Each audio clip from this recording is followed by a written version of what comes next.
Hi friends, this is Kim from Creative DIY Purpose. Welcome.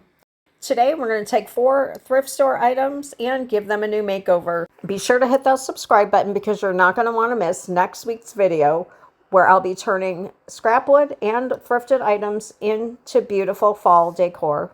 For project number 1, we're going to be giving this Lazy Susan a much needed makeover. So the first few steps were to give it a good scrubbing, patch those holes with Dixie Belle mud. Once that had dried, I hit it with a sander a few times and gave it a coat with white spray paint. The decoupage paper that I'm going to use today came from the Dreamy Delights package, and that is from ReDesign. And this piece is so large that I used it on 2 projects today and still have enough for a future project. It took me a little while to line it up. I don't bother filming that, but I swear this took me like at least 15 minutes because I wanted to make sure I had those bigger butterflies for a future project, but that it would be lined up enough on here so it wouldn't be awkward. Then I went along the edges with a pair of scissors. I wanted this paper to have a torn look, and this is not like your usual decoupage paper. It's more like a light mesh fabric, so I couldn't just tear it with a knife. So I thought I'd get kind of an awkward looking circle here. Then I could go back around the edges like that. There we go. So you can still see some of the white edge exposed.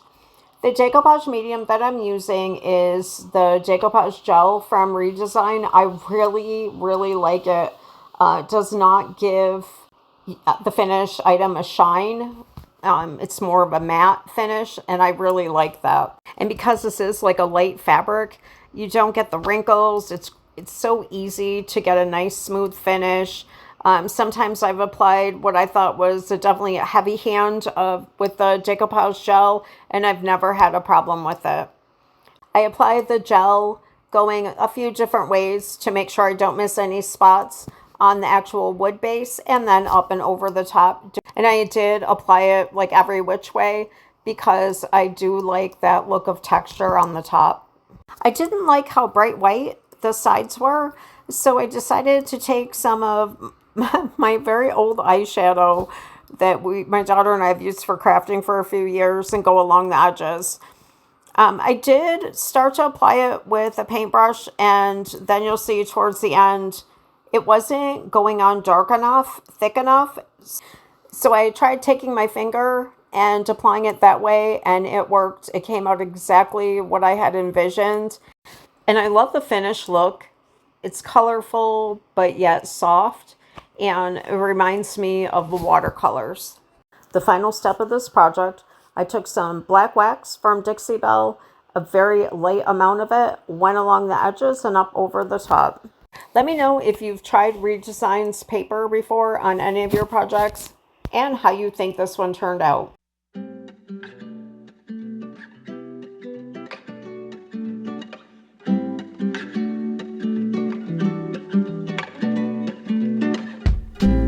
Project number 2 is super easy. We're going to be giving a makeover to these real plain cups and saucers. I have tons of them, and I find unless I have a full set of them, they move really slow, if at all, in my booth, even marked very inexpensively.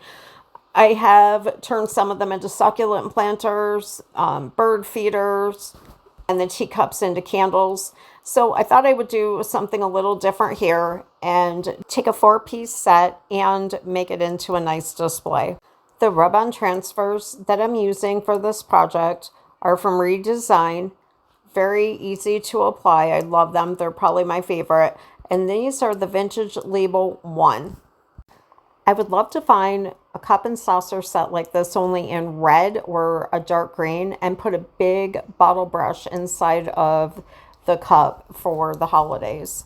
So here's a quick tip on how to avoid an off-center transfer, especially when you're talking to the kids or you're getting up doing other things while you're trying to do some projects. Took some painter's tape, and while the transfer was still on the paper backing, I decided to set it in there even and use the tape as a guideline. And it worked, because on a project that I had done earlier in the day, I got it off centered. And let me tell you, the transfers stick on really, really well. Thankfully, it wasn't too off centered, but with the bigger transfer, I thought it's best today to play it safe.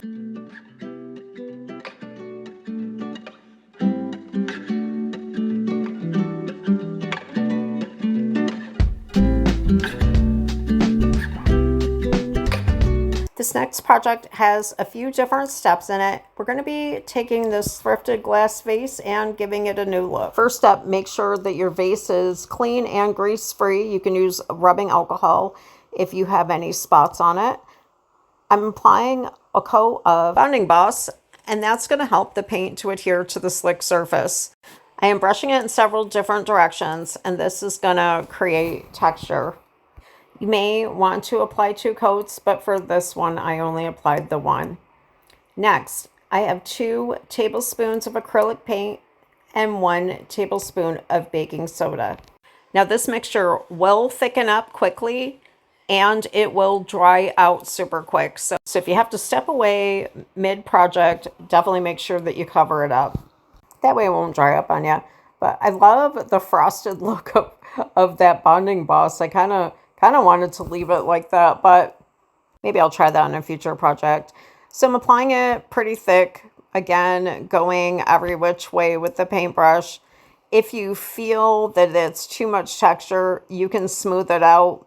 And remember, if you want to apply more texture, you can always add a second coat of paint. For this project, I only used 1 coat of paint because I ended up with full coverage. And then I let it dry overnight. Now I'm taking the apple barrel white paint. I'm dipping the paintbrush in the paint and then wiping a lot of it back, because I want to go on with a very light brush and apply it on in layers. You can always do this with darker paint as well to achieve a different look.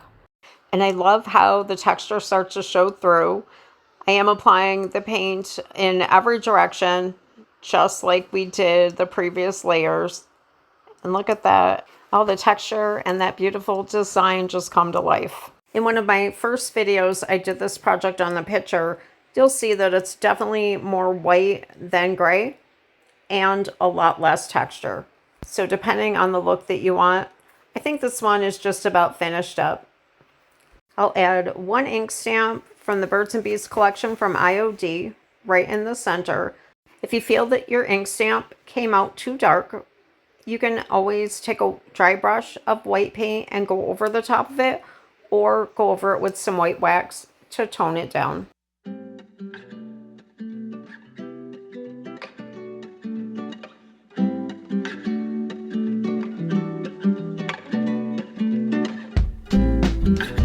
For project number 4, we're going to take another piece of that decoupage paper and give this metal candlestick a whole new look. I think this has been in my stash for probably about 2 years.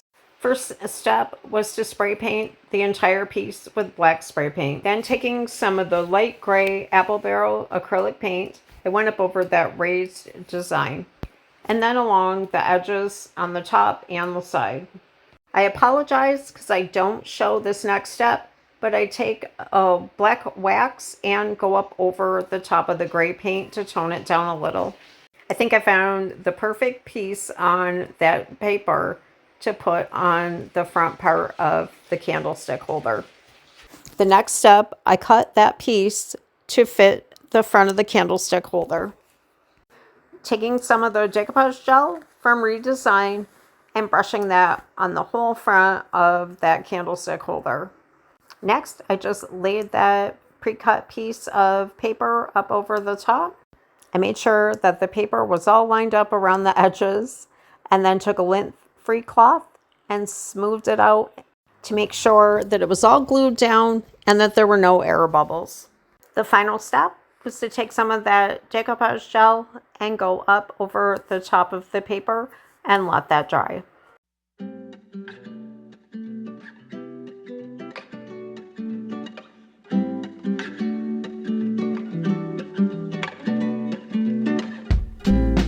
Friends, I want to thank you so much for joining me today. I hope you enjoyed this week's video. Have a super blessed week, and I will see you soon.